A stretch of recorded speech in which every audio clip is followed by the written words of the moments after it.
Growing up as a young boy in Texas, my family and I lived out in the country. I'm talking dirt roads, rattlesnakes, and tarantulas.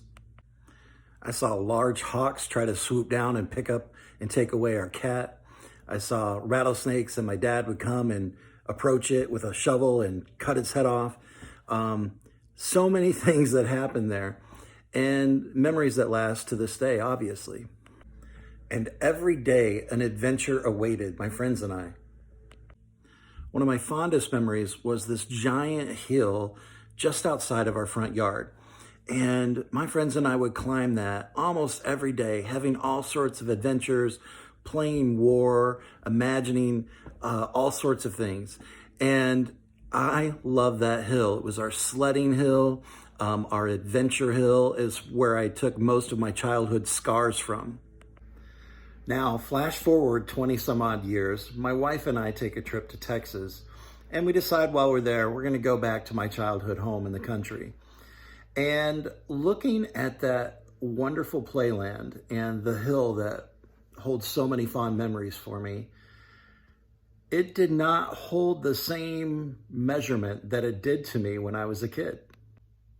What was once like a mountain in my childhood memories was now this very small thing, and I could hardly call it a hill. As an adult and through many more years of maturity, my perspective changed, and something that seemed so giant and enormous in my life was really very small and diminished. If we parallel this to our walk with God, you have to think of these giant storms that you've been through, the trials that you thought, how in the world can I ever get over this? They're so big. And as we mature in our faith, we begin to realize those things actually weren't that big at all.